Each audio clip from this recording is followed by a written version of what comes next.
Buenos días, jóvenes. Vamos a continuar con las clases en que nos quedamos la semana pasada. Tenemos la clasificación de los gases a fin o efecto en la toxicología forense o en la toxicología general. Se dividen en tres tipos, que son los irritantes, los neurotóxicos y los no irritantes. Dentro de los irritantes está el ácido sulfúrico, el ácido nítrico, el ácido clorhídrico. Dentro de este también están los gases como lacrimógenos, que contienen capsaicina. Este tipo de sustancias son altamente volátiles. ¿A qué nos referimos que son altamente volátiles? Que pasan muy rápidamente del estado, ya sea sólido o líquido, principalmente líquido, al estado gaseoso. O sea, hay una evaporación muy rápida debido pues a la presión del medio ambiente, a la temperatura y a diferentes factores ambientales. Entonces, estas sustancias tienden a volverse gas rápidamente, aunque se encuentren en estado natural en otro estado. Digamos, en estado líquido, tiende a volverse un gas y poder penetrar por las vías respiratorias, asimismo provocando daños en el cuerpo humano y generando, pues, en cierta persona cierta irritabilidad. Puede inclusive dañar o generar úlceras, cualquier tipo de sustancias. Tenemos también los gases neurotóxicos, entre los que tenemos los organofosforados, las armas químicas como son el tabú, el sarín y el soman. En este tipo de gases tenemos que dañan a nivel neuronal. Hay un cese de la transición neuronal, lo que provoca un impacto negativo en el organismo, provocando posiblemente, en la mayoría de los casos, la muerte. En este caso, las armas químicas como el tabún, el sarín, el somán están prohibidas y básicamente, como dice su nombre, son armas químicas, las cuales provocan la muerte de manera inmediata. Entonces, este tipo de sustancias solamente se verían en alguna situación en la que hay un conflicto bélico. Sin embargo, los organofosforados son todas las sustancias aquellas que se utilizan en las plantaciones para evitar las plagas. Y estas son muy usuales pues en el campo, eh, en las grandes empresas que hacen medios de cultivo para vender. Entonces, en este caso, los organofosforados sí son principalmente utilizados en la vida cotidiana, pues en ciertos sectores privados. Es básicamente, si llegara a suceder, es una toxicidad de nivel profesional, porque depende de la profesión o donde te encuentres o el tipo de trabajo que poseas, vas a atender o a tener contacto con algún tipo de sustancias de tipo organofosforado. Y los no irritantes, que como son el cianuro y el monóxido de carbono. El cianuro sabemos que es también un sólido, pero también pasa muy rápidamente a gaseoso. De hecho, y el monóxido de carbono, que como sabemos, pues ese principalmente se produce en la combustión de algún material. Puede ser, digamos, dentro de los motores de combustión interna. En muchas ocasiones lo que hacen las personas que son suicidas, conectan el tubo de escape del vehículo a una manguera y lo llevan hacia el interior del vehículo, cierran completamente el vehículo y dejan funcionando el motor para que todo ese gas que sale dentro de ellos, es el monóxido de carbono, ingrese al interior del vehículo y les provoque la muerte. Este se utiliza en ocasiones en casos suicidas. Y los cianuros que principalmente se utilizan en mayor proporción en situaciones en las que alguien ha sido envenenado. Entonces, esta es la clasificación. Vamos a ver ahorita un pequeño video sobre el daño que pueden provocar ciertas sustancias a nivel renal y de ahí nos vamos a enfocar en los gases irritantes. Posteriormente vamos a ver un poco de los gases neurotóxicos del monóxido de carbono. También les voy a subir un video para explicarlo de manera más específica, cómo es que funciona, cuál es el mecanismo de acción del monóxido de carbono.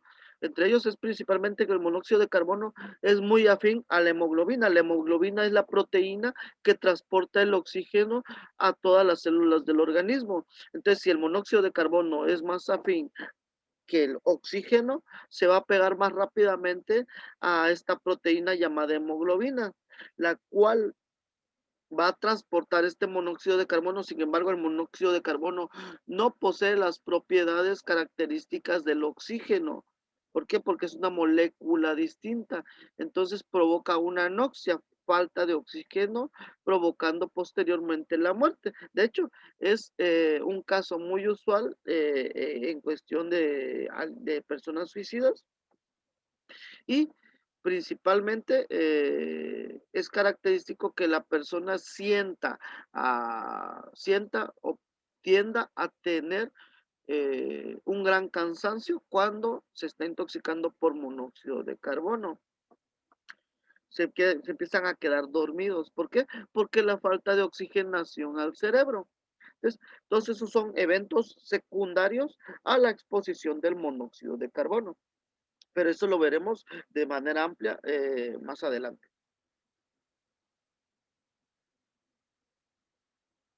Este es la fuente de exposición a tóxicos. Es un video muy interesante para que lo vean.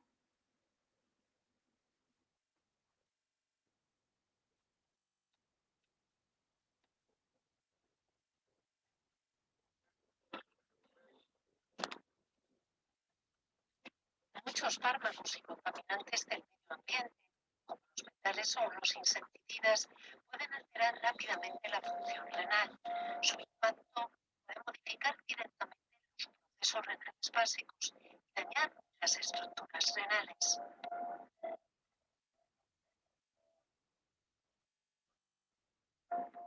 Los riñones constituyen solo el 0,5% de toda la masa corporal. Sin embargo, sus características anatómicas y fisiológicas hacen que sean especialmente susceptibles a los efectos tóxicos de muchos de estos semibióticos. Son los órganos que reciben mayor irrigación por gramo de tejido, alrededor del 20 al 25% del gasto cardíaco en reposo, y son la principal vía de eliminación de fármacos y de sus metabolitos.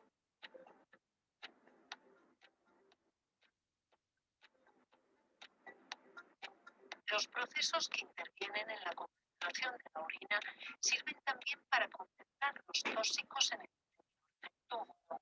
Por lo tanto, puede ocurrir un químico, la concentración no llega a ser tóxica en el plasma, alcance concentraciones tóxicas en el riñón. Por eso un elevado número de sustancias puede afectar al riñón, bien por exposición a elevadas dosis en corto tiempo, que es una intoxicación aguda, o por exposición continuada a dosis bajas durante prolongados periodos de tiempo, lo que se conoce como intoxicación crónica.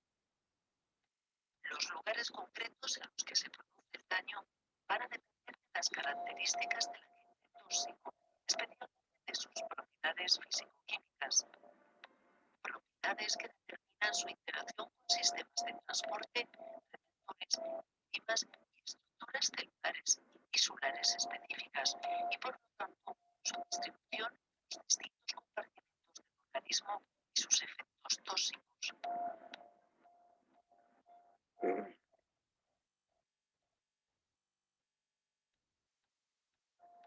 En función de si la sustancia nefrotóxica está en forma sólida, líquida o gaseosa, esta sustancia puede penetrar el cuerpo de diferente manera.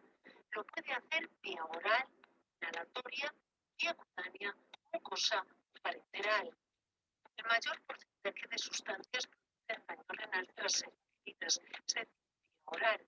Es lo que ocurre con los medicamentos como los metales que se encuentran en los alimentos y en agua de bebida, pero también pueden verse intentos de suicidio si quieran productos con elevado potencial tóxico, como herbicidas y solventes.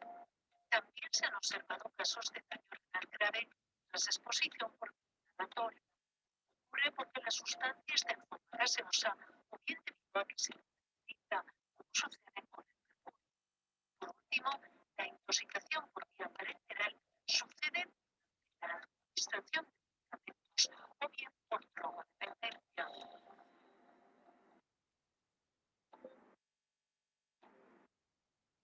Los fármacos son las sustancias que se asocian principalmente con la aparición de efectos nefrotóxicos agudos de su consumo. Generalmente alteran la filtración glomerular, pero también puede ser debido a reacciones de hipersensibilidad o a renal. A continuación podemos observar una tabla con los principales fármacos que pueden afectar a los riñones.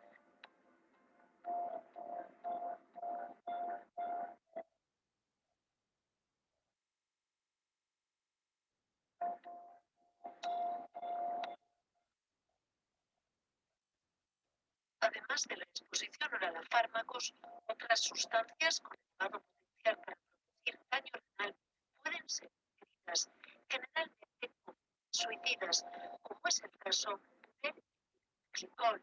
Se trata de un alcohol alifático presente en los productos anticongelantes utilizados en los automóviles. Una vez ingeridos, forman cristales de oxalato cálcico que obstruyen la filtración renal. También se ha utilizado como suicidas el tetrabromo de carbono y el paraquat. Otras sustancias pueden acceder al organismo por vía inhalatoria y causar daño renal. Es el caso de metales como el cadmio, que puede producir daño por intoxicación aguda a través de la inhalación de soldaduras, así como otros metales como el cromo. En la tabla podemos observar que existen un montón de sustancias de diferente origen que pueden afectar de forma aguda al correcto funcionamiento de nuestro riñón.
La exposición a fármacos o a tóxicos en prolongados periodos de tiempo puede dar lugar a la acumulación de tóxicos en el riñón. Cuando se alcanza cierta dosis, comienzan a aparecer efectos perjudiciales. El consumo crónico de antiinflamatorios como el ibuprofeno o la aspirina produce neuropatía. Este daño renal puede permanecer asintomático, por lo que no se detecta si el paciente no se adecuado a su rutinario, que se observan alteraciones en los marcadores plasmáticos de daño renal y suele estar asociado con hipertensión. El litio, dado como medicamento para el tratamiento del trastorno bipolar, aumenta la disfunción después de tratamientos prolongados de más de 15 años. La enfermedad progresa incluso tras la retirada del fármaco.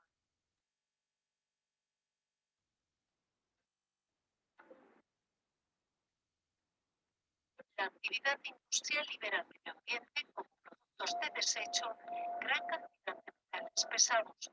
Estas sustancias tienen el inconveniente de que son tóxicas a dosis muy bajas, no son biodegradables y su persistencia en el medio ambiente es muy elevada. Actualmente se aplican medidas de control para evitar esta contaminación, pero todavía se encuentran niveles elevados de estos compuestos en suelos y alimentos, algo que implica una exposición crónica por parte de la población que habita en esas zonas. La mayor parte de los metales pesados se han relacionado con el desarrollo de toxicidad renal. Los principales son cadmio, mercurio, cromo y platino.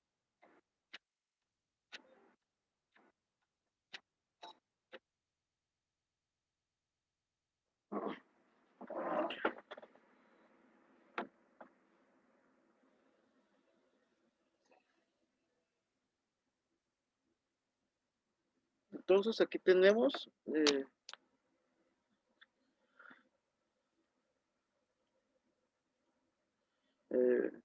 aquí tenemos un pequeño video sobre el comportamiento del tóxico en realidad, independiente del tipo de sustancia que penetra el organismo, ya vimos que daña a nivel renal. Asimismo, les marcaron un tema que vimos la vez pasada, bueno, pues que fue mencionado, como es el mercurio, el plomo, que estos se generan a través de intoxicación crónica, o sea, a través del tiempo va sufriéndose una acumulación de esta sustancia en el organismo y puede dañar los riñones. Entonces vamos a continuar. Vamos a iniciar con los tóxicos cáusticos. ¿Qué son los tóxicos cáusticos? Es un producto cáustico, es toda sustancia en estado sólido, líquido o gaseoso que es capaz de dañar con rapidez los tejidos con los que se pone en contacto mediante un mecanismo químico, produciendo lesiones similares a las de una quemadura y produciendo los efectos que dice que son transformarse, que es una transformación del tejido. Entonces, en este caso, los tóxicos cáusticos son principalmente los productos de limpieza que tenemos en acceso, principalmente en las casas. Ahora tenemos, para ver qué es un tóxico cáustico, tenemos que entender qué es el pH. El pH es una medida que indica la acidez o alcalinidad del agua y se define como la concentración de iones hidrógeno en el agua. La escala de pH es con valores del 0 al 14. Entonces hay una tabla, recuerden, me imagino que esto lo vieron en la secundaria, en la prepa también, en la preparatoria, los que llevaron química desde la secundaria, pues les hablan del pH. Y pH, que es así como dice, potencial hidrógeno. Y es la concentración de iones hidrógenos que se presentan en el agua. Depende de la sustancia, va a existir esta concentración.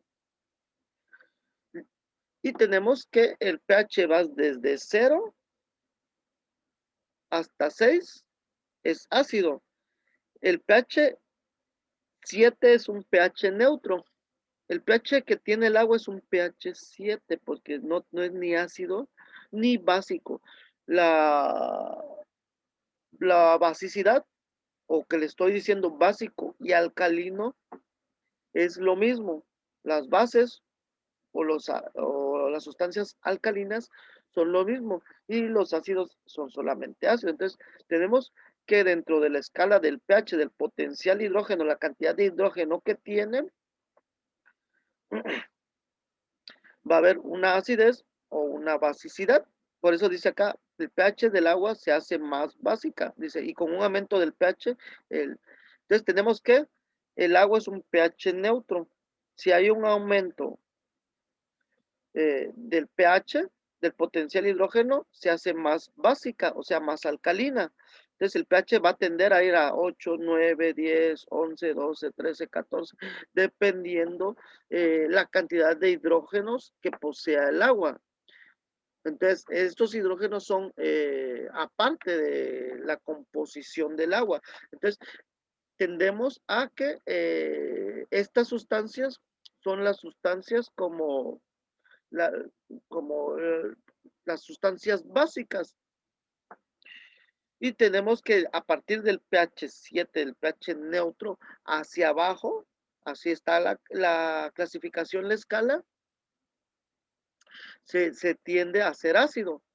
Entre estos tenemos, digamos, el último, aquí tenemos el ácido clorhídrico, el ácido sulfúrico. En este, digamos, que les dije que tiende, tenemos los hidróxidos, hidróxido de sodio, los diferentes hidróxidos de fosfuro. Entonces, entre todos estos tenemos las sustancias alcalinas y las sustancias ácidas. Entonces, va a tender a ir a lo ácido o a lo básico. El pH neutro, que no es ni ácido, ni básico o ni alcalino, es el agua. Y en base a ese punto de referencia, dependiendo de la cantidad de hidrógenos que posea, va a tender a ser ácida o va a tender a ser básica. Muchas reacciones químicas dentro de los organismos acuáticos, entonces de esto estamos hablando del metabolismo celular, son necesarias para la supervivencia y crecimiento. Los organismos requieren un margen estrecho de valores de pH. Recuerden que el pH es el potencial hidrógeno. En los extremos finales de la escala del pH, entre 2 o 13, ocurren daños físicos en las agallas, esqueletos y aletas en los peces. Entonces, inclusive una contaminación a nivel acuático, digamos en un río, en el mar, puede afectar la vida en ese entorno, en ese medio ambiente. ¿Por qué? Porque le ocurren daños físicos a los peces, digamos, en las agallas, en los esqueletos. Los cambios en pH pueden alterar la concentración de otras sustancias en el agua, modificando el nivel de toxicidad. Por ejemplo, una disminución en el pH puede aumentar la cantidad de mercurio soluble en el agua. Entonces, inclusive hasta eso puede afectar en la solubilidad de alguna sustancia en el agua. Entonces, puede haber una mayor concentración debido a se vuelve más soluble el mercurio. El pH viene del francés puissance d'hydrogène, que significa la fuerza o potencia del hidrógeno. Por eso es que se traduce literalmente potencial hidrógeno. Un aumento en el pH puede causar la conversión del amoníaco no tóxico a la forma de amoníaco tóxico, o sea, amoníaco sin ionizar. Entonces, por eso es importante tener valores de referencia y hacer principalmente muestras en los diferentes ríos de manera constante. ¿Para qué? Para saber que no están siendo contaminados. Recuerden que todas las aguas, todas estas sustancias se evaporan, van a las distintas presas también y pueden provocar una toxicidad a nivel local si es que no se observa. La característica química diferencial es su situación extrema respecto al pH, a lo cual debe su acción agresiva. Su capacidad tóxica guardará relación con el pH más extremo. Su mayor viscosidad, su concentración más alta, el volumen ingerido, el tiempo transcurrido y el estado de plenitud o vaciado gástrico. Entonces, en este caso ya estamos hablando de una sustancia que se puede haber sido ingerida y depende de la situación, la capacidad agresiva, el daño que le provoque al organismo, eh, puede, depende de ciertos valores o ciertos factores. de variables como son la viscosidad, la concentración, el volumen ingerido, el tiempo transcurrido tras haberlo ingerido, el estado de plenitud o vaciado gástrico. Las sustancias cáusticas se pueden diferenciar según su pH y su uso comercial. Y tenemos, como les decía, el pH neutro, que siempre va a ser un pH 7, y es el pH del agua. Posteriormente, si vamos en tendencia a una disminución del pH, tenemos que tiende a ser ácido. Entonces, el pH, mientras más se aleje, va a ser más ácido. Digamos, un lago saludable o la leche tiene un pH de 6. Las bananas tienen un pH 5. La lluvia ácida que corroe ciertos materiales como es el mármol tiene un pH de 4. El jugo de naranja, la Coca-Cola, tiene un pH de 3. O sea, si tienen cierta acidez, pero no llegan a ser corrosivas. El jugo de limón o vinagre tiene un pH de 2. Recuerden que es el jugo de limón y el vinagre es también denominado ácido acético. El ácido sulfúrico tiene pH de 1. En este caso ya tiende a generar daños en el organismo, una sustancia que tiene pH 1 y pH 0 es el ácido de las baterías. Sin embargo, también se utiliza el ácido sulfúrico, pero siempre hay tendencia, como aquí lo manifiesta, de lo neutro hacia lo ácido, va aumentando. Asimismo, del pH 7 al pH 14, tenemos que el pH 8 es agua de mar, unos huevos tienen. El pH 9 es bicarbonato de sodio. El pH 10, detergente, leche de magnesia. El pH 11 es el amoníaco. El pH 12 es sosa cáustica, que es el hidróxido de sodio que les decía.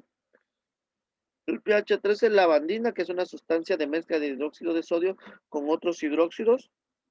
Y pH 14, limpiador líquido de cañerías. Entonces, todas estas sustancias, según como las vamos viendo, pueden entender hacia lo ácido o hacia lo alcalino, hacia lo básico. Recuerden que los alcalis y las bases son los mismos, son las mismas sustancias. ¿Qué son los alcalis? Son sustancias cáusticas que se disuelven en el agua, formando soluciones con un pH bastante superior a 7.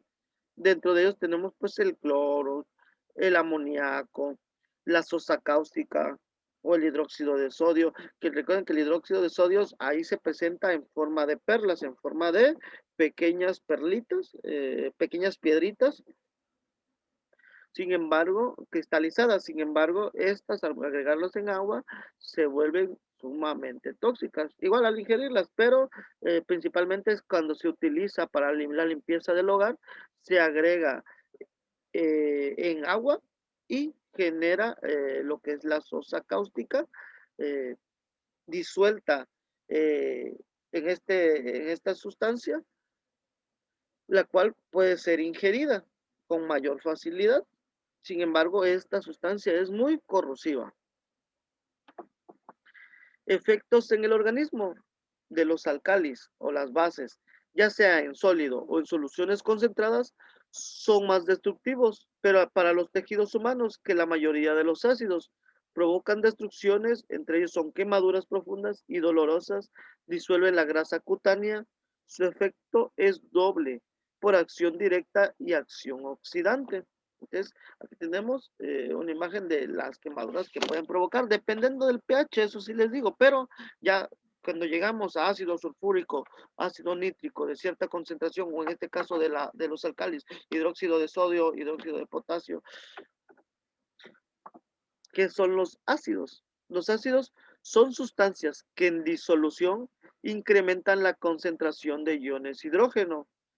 Un ácido es una solución con un pH menor que 7. Presentan sabor amargo y con un pH inferior a 4 provocan necrosis. La necrosis es la muerte del tejido. Entonces, tenemos que, como lo manifiesta ahí, son sustancias que incrementan la concentración de hidrógeno, de iones hidrógeno, hay una tendencia al aumento y, tienen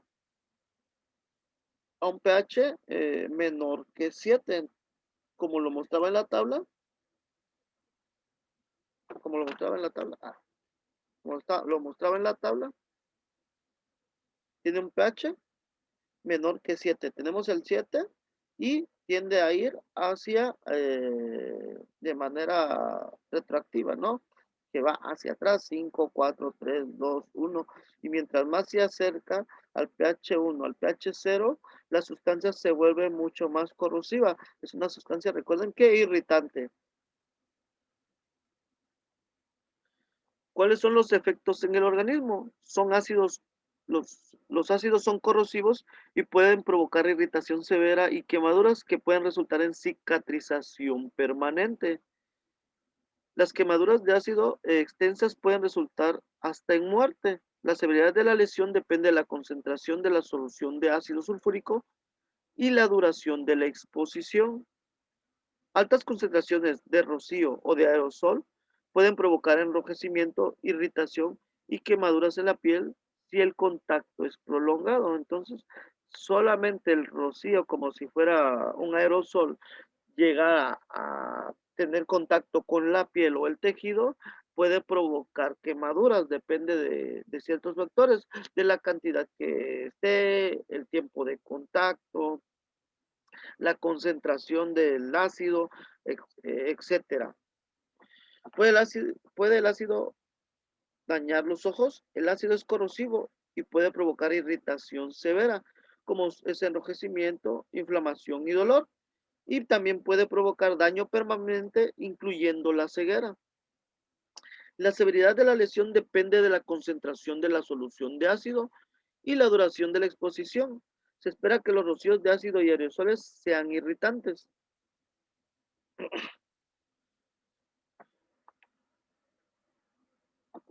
En la investigación toxicológica es el conjunto de procesos analíticos que tiene por objeto el aislamiento, identificación y determinación cuantitativa de los tóxicos, tanto con las personas vivas como en los cadáveres, con el fin de permitir el diagnóstico de intoxicación y el esclarecimiento de los hechos.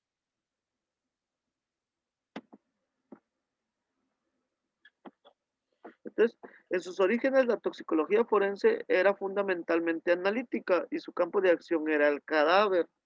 En la actualidad, las funciones de esta rama de la toxicología son mucho más extensas, proyectándose sobre las personas vivas, sobre el vivo, el cadáver, en la actividad laboral y en el medio ambiente. Entonces, anteriormente la toxicología surgió, si vieron la historia, en base a el análisis de un cadáver. Inclusive fue llevado la primera vez que se utilizó la toxicología forense fue cuando se llevó a cabo un juicio para determinar si la persona había sido intoxicada, había sido envenenada o no. Sin embargo, con el paso del tiempo y la evolución de este conocimiento, han surgido diferentes ramas, que es lo que les dejé de tarea. Pues puede ser toxicología ambiental, toxicología profesional, toxicología forense, toxicología clínica, y como les digo, dentro de todas estas diferentes ramas de la toxicología están aunadas o tienen una relación estrecha. ¿Por qué? Porque la toxicología del medio ambiente afecta principalmente a las comunidades, ¿no?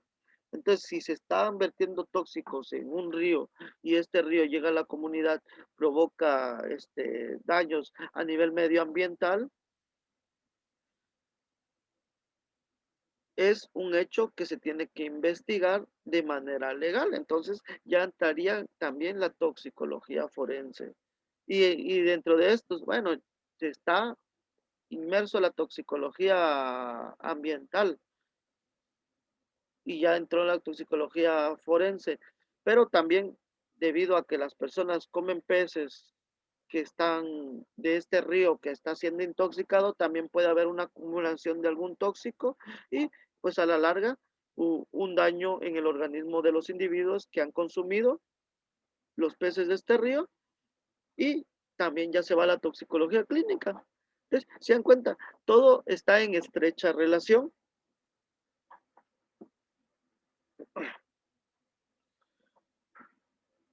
La gran variedad de muestras con que puede encontrarse el tóxico forense pueden ser vísceras procedentes de autopsia, fluidos biológicos de individuos vivos para detectar la presencia de algún tóxico bajo cuyos efectos se ha concentrado un delito o ha sufrido un accidente, productos sospechosos, que son líquidos, sólidos, vegetales, etcétera. Se tiene en cuenta la gran cantidad de productos tóxicos disponibles con los que se puede entrar en contacto, se comprende fácilmente la complejidad que supone responder a la pregunta, ¿existe algún producto tóxico en esta muestra? Entonces, como se los decía yo, eh, esto es tendiente a trabajar siempre el toxicólogo o el químico forense para determinar algún tipo de sustancia en conjunto con el médico forense, el médico legista. ¿Para qué? Para que en base a las observaciones que haga el médico legista disminuya el rango de probabilidades de sustancias que pueden haber ocasionado la muerte de algún individuo. Entonces, el médico forense va a determinar las posibles sustancias debido a lo que él puede observar en el cadáver, en la anatomía del cadáver, los daños que le pudo haber provocado y puede decir o ir a una tendencia de manifestar lo más probable es que puedan ser estos tóxicos. ¿Por qué? Porque hay infinidad de tóxicos en, a nivel global los cuales pueden utilizarse para provocar un envenenamiento. Sin embargo, los más usuales ya se tienen caracterizados y ya hay inclusive tablas de cuáles son la sintomatología, los daños que causa y los análisis que se deben de realizar para poder determinar si es esa sustancia o no. Desde el punto de vista puramente analítico, la investigación toxicológica no presenta diferencias esenciales en las distintas ramas de la toxicología. Entonces tenemos que estar la toxicología clínica, la forense, la industrial o profesional también se le llama, la ambiental y la alimentaria. Básicamente las técnicas utilizadas son muy semejantes. No obstante, el análisis toxicológico médico-legal tiene algunas peculiaridades. La amplitud y profundidad del análisis, el tiempo aproximado de este y la interpretación de los resultados, que es lo que yo les manifestaba, que todas estas ramas de la toxicología están aunadas o no hay una estrecha relación. De hecho, ya deberían de saber a qué se dedica cada una. ¿Por qué? Porque ya hicieron un trabajo correspondiente a las diferentes ramas de la toxicología, ¿no? Y aquí mismo lo manifiesta.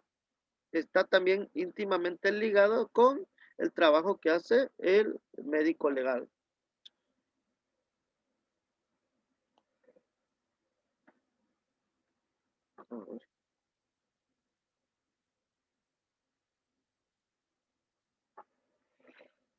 Vamos a continuar.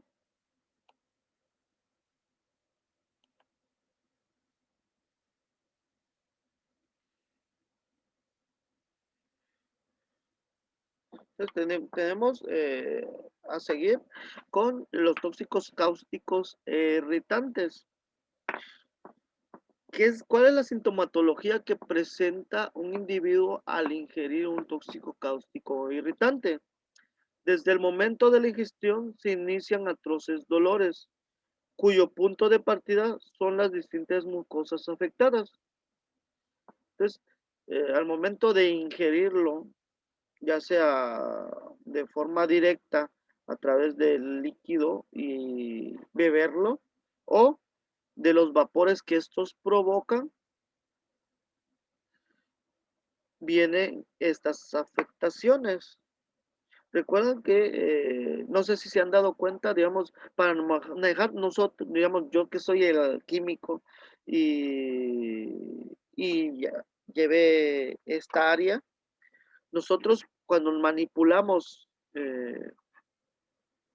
lo que son sustancias tóxicas o irritantes, en este caso ácido sulfúrico, ácido clorhídrico, hidróxido de sodio, hidróxido de potasio, todas estas sustancias son sumamente corrosivas, por eso dice cáusticos, están clasificados como cáusticos o irritantes, que se evaporan rápidamente y generan vapores que dañan al organismo, dañan principalmente las vías aéreas.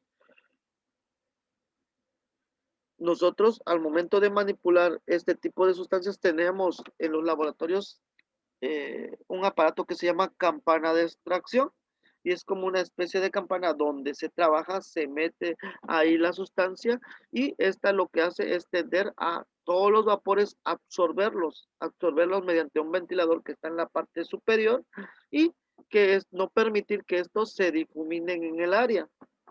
Entonces, cuando se trabaja con este tipo de sustancias, es importante llevar las medidas preventivas para evitar una posible intoxicación, así como utilizar pues el equipo adecuado, que es la bata de laboratorio, guantes, cubrebocas. En este caso, si es muy necesario y si se va a tener gran exposición durante un tiempo prolongado, pues puede ser una máscara antigas, también es válido. Entonces tenemos que parte de la sintomatología es que siguen los vómitos, al principio alimenticios y después hemorrágicos, si bien su color es pardo por la transformación de la hemoglobina en hematina ácida. A esto se refiere a los vómitos, que los vómitos se van a ver como cafés. ¿Por qué? Porque ya dañaron a lo que es la vía aérea o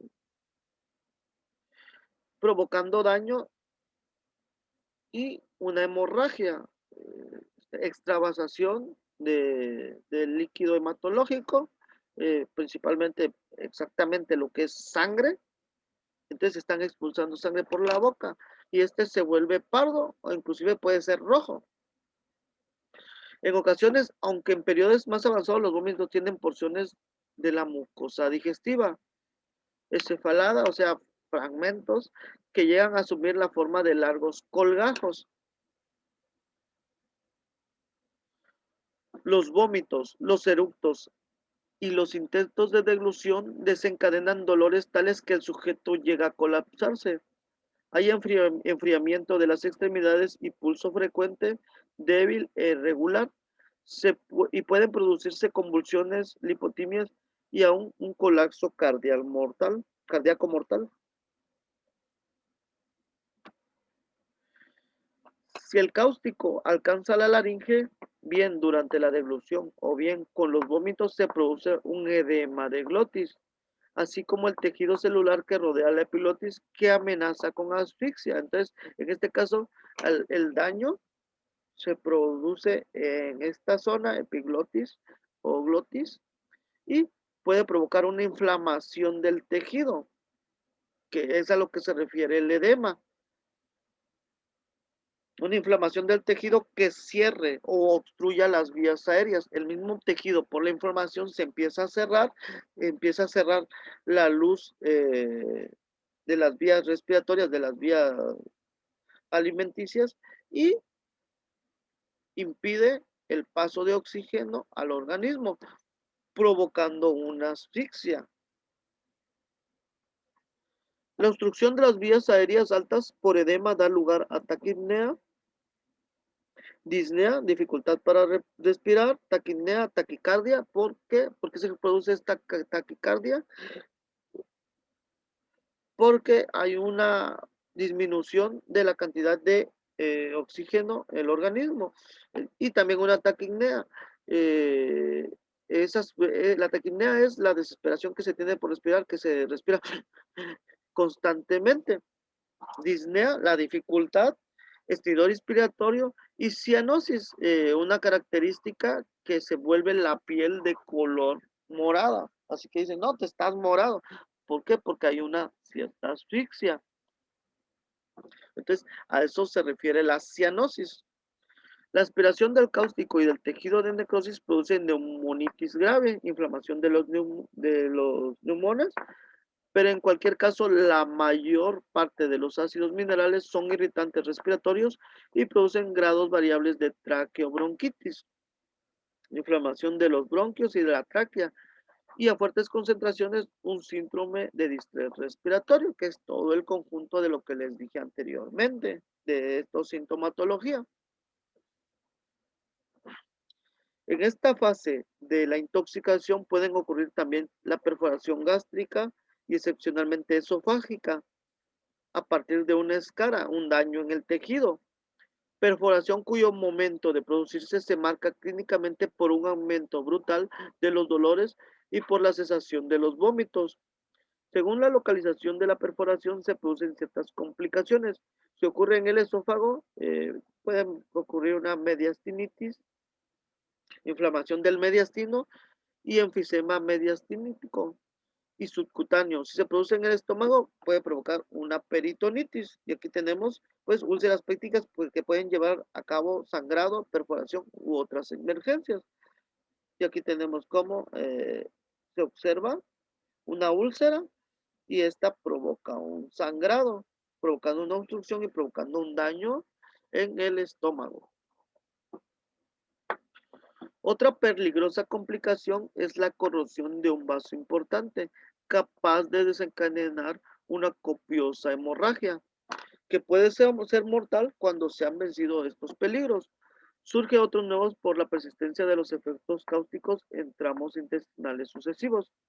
Se originan así las diarreas líquidas mezcladas con sangre y a veces con fragmentos de mucosa intestinal.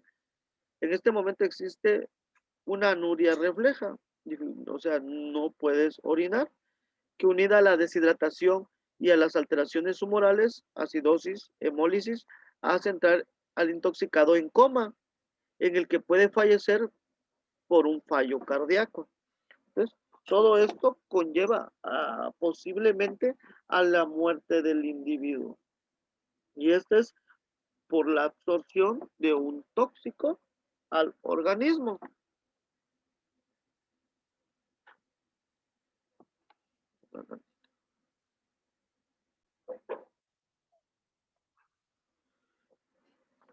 Si el sujeto sobrevive, tiene lugar modificaciones reaccionales de las escaras, una reacción inflamatoria perilesional, o sea, que se inflama posterior a la lesión.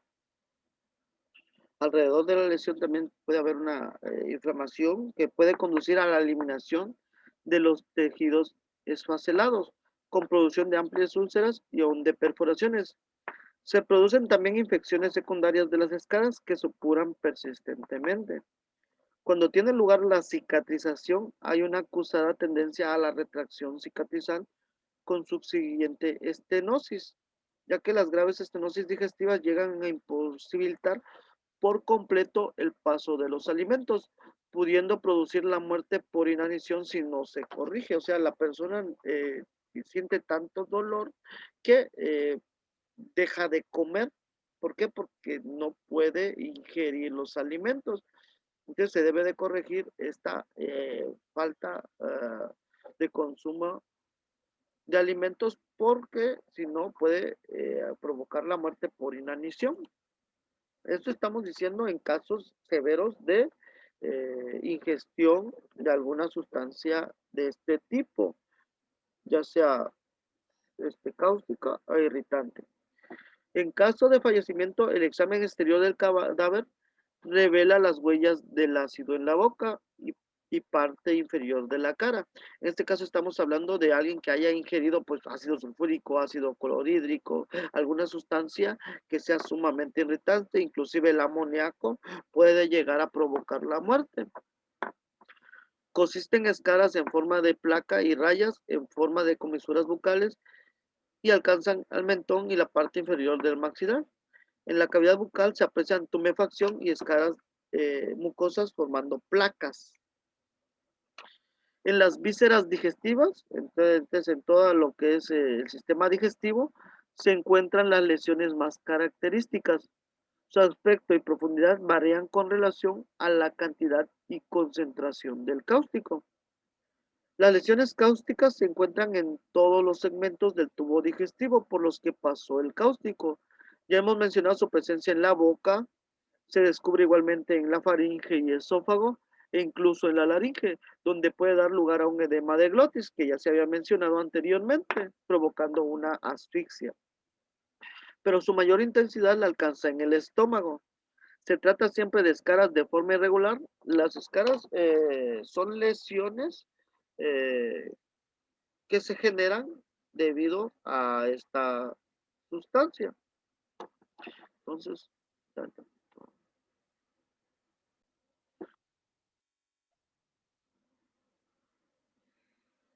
en las fases iniciales suele haber un desprendimiento de la escara.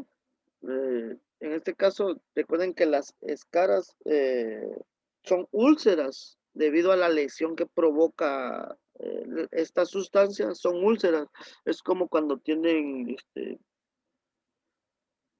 les da, se muerden el labio y se produce una pequeña lesión, esa es una escara, una lesión blanquecina.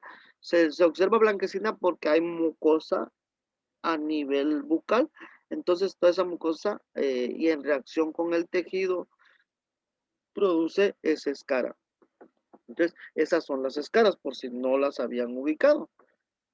Entonces, en las fases iniciales suele haber edema considerable, más adelante se produce el desprendimiento de la escara, con lo que en el fondo aparece desnudado y hemorrágico. O sea, sí va a haber una lesión, sí va a haber una ruptura de la pared intestinal. En momentos avanzados, el proceso cicatrizal conduce a estenosis visceral.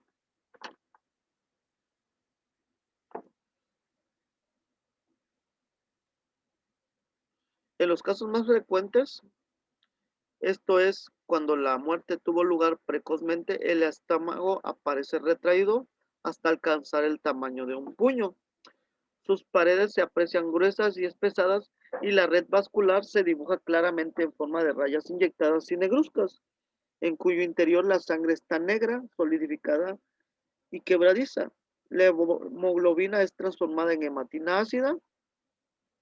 Abierta la víscera, se ve en sus partes declives un líquido negro, color pozo de café, en el que hay colgajos epiteliales de distintos tamaños y a menudo coágulos de sangre.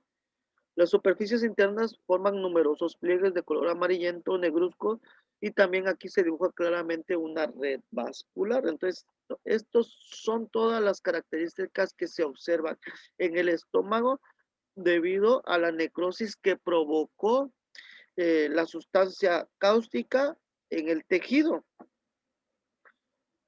que se observa el líquido color negro, un pozo color café, se observan también características de sangre, de matina ácida, que en ocasiones se vuelve quebradiza, que en realidad es la sangre que se virtió en el estómago. Las lesiones invaden las demás túnicas de las vísceras y determinan una perforación que al reconocer exteriormente el estómago apenas es visible, pero que se trata muy aparente una vez abierto. Como ya se ha indicado, cuando se trata de las lesiones limitadas, asientan con preferencia en los dos extremos gástricos y sobre todo en el distal, en el antro pilórico.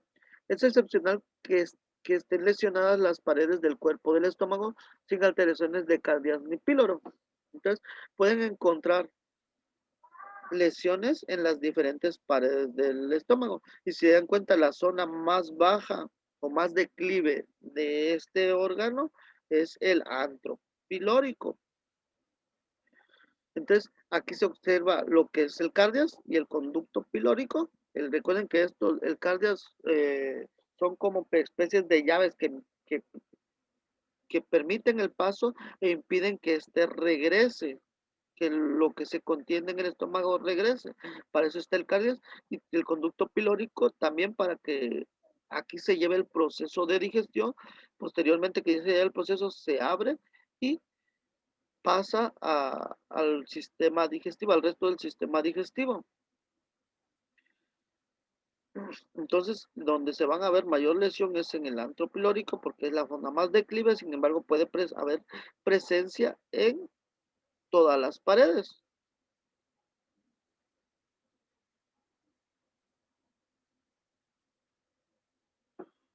Como la acción cáustica de los ácidos sigue ejerciéndose aún después de la muerte, la perforación del estómago y aún de otros segmentos digestivos puede haber tenido lugar post-mortem, caso en que el orificio de perforación carece de signos de reacción vital, o sea, este no va a presentar sangre.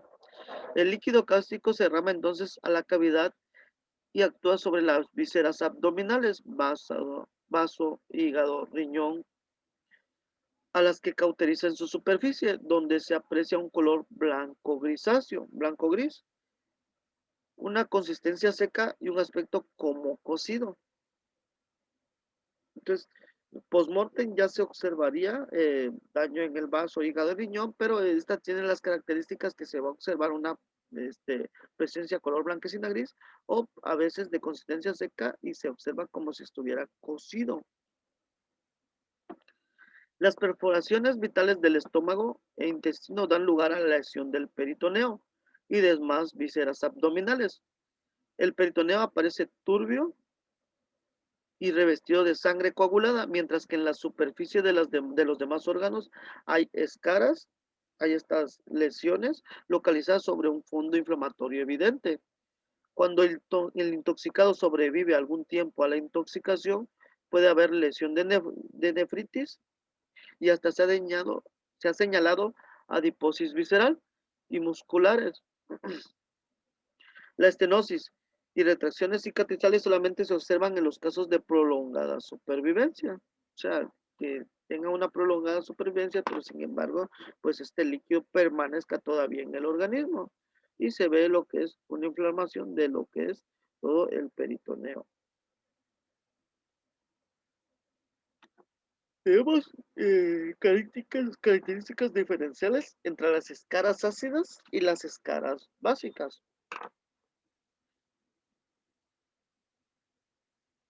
Recuerden que las escaras son las úlceras.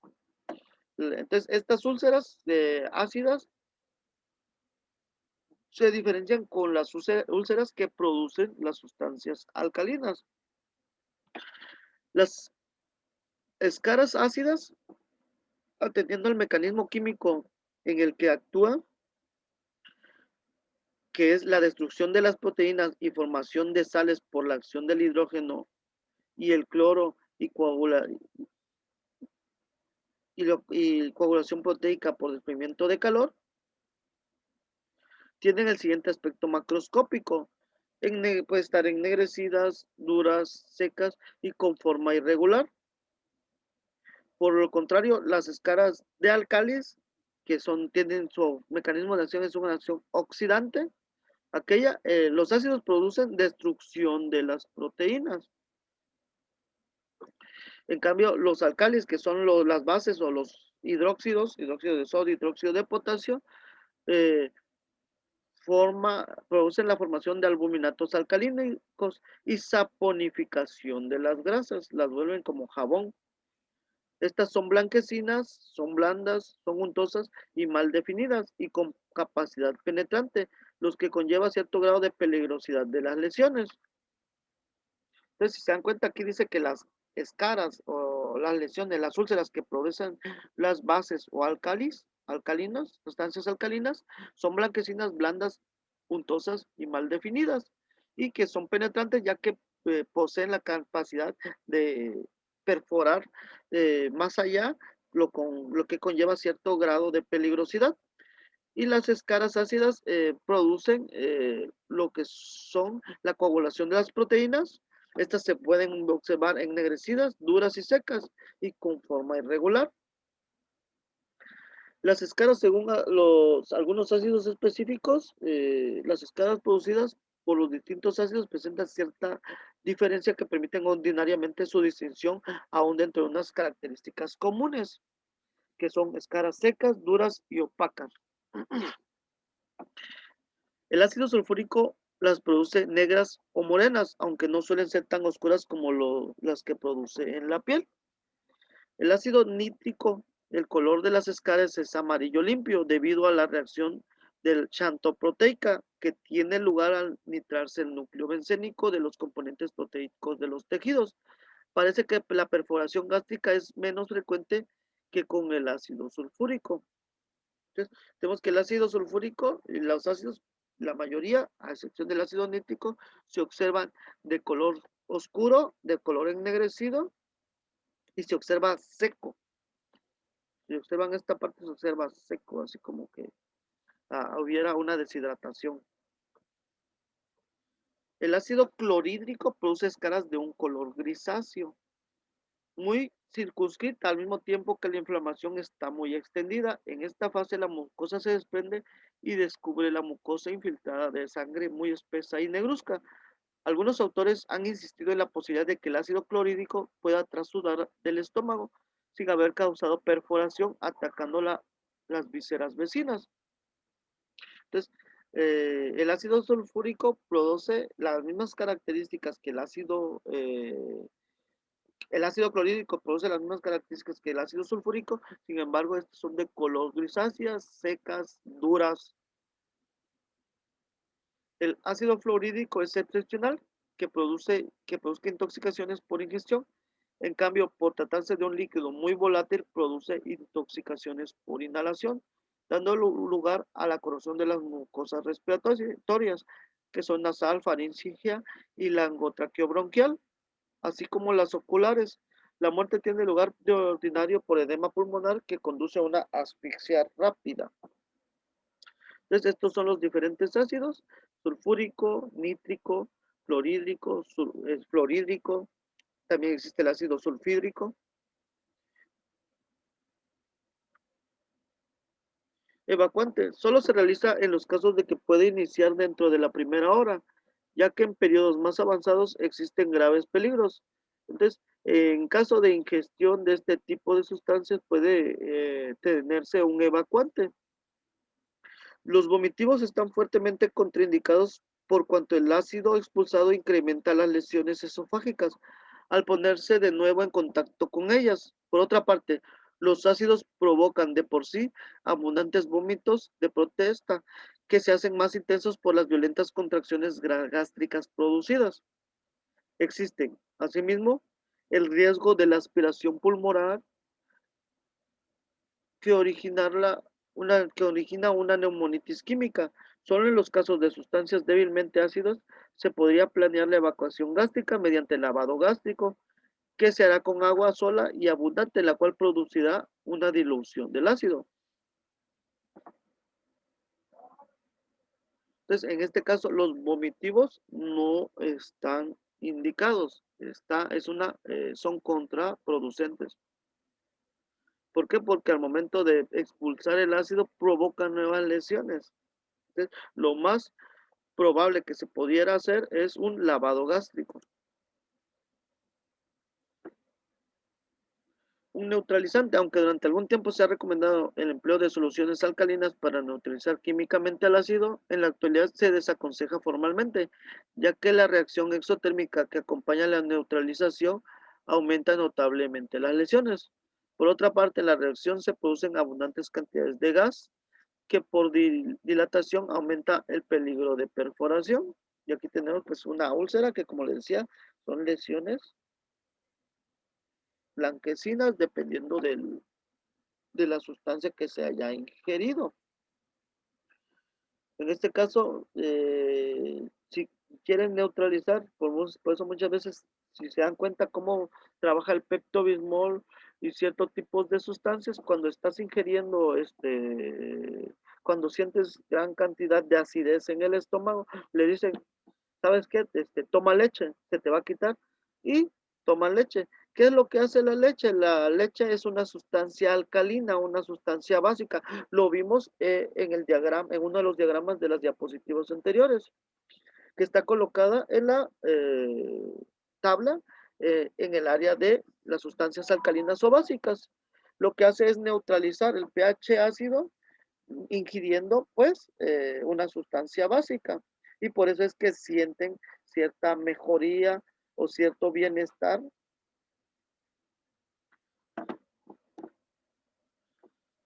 Para la neutralización se recomienda el agua albuminosa. Se debe utilizar como se sospeche la ingestión de un producto cáustico, tanto ácido como alcalino. La pauta de administración serán 100 mililitros por hora por vía oral y se mantendrá el tiempo adecuado a la tolerancia y gravedad del cuadro.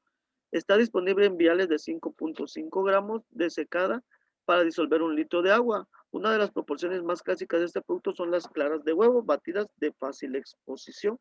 Entonces, en este caso puede ser albúmina humana. Y eso es todo lo correspondiente a los alcalis. Ya vimos que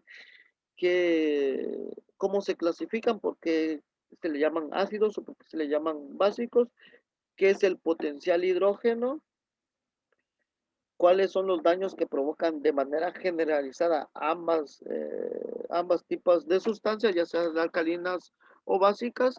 Ya tengamos los ácidos o los hidróxidos y pues los daños que se presentan que se presentan o se observan al hacer alguna necropsia en alguien que haya muerto por la ingesta de este tipo de sustancias. Lo dejaremos aquí, ya veremos la próxima semana los demás temas. Que tengan bonito fin de semana. Igual les voy a dejar un trabajo. Hagan sus tareas, jóvenes. Que pasen bonito fin de semana.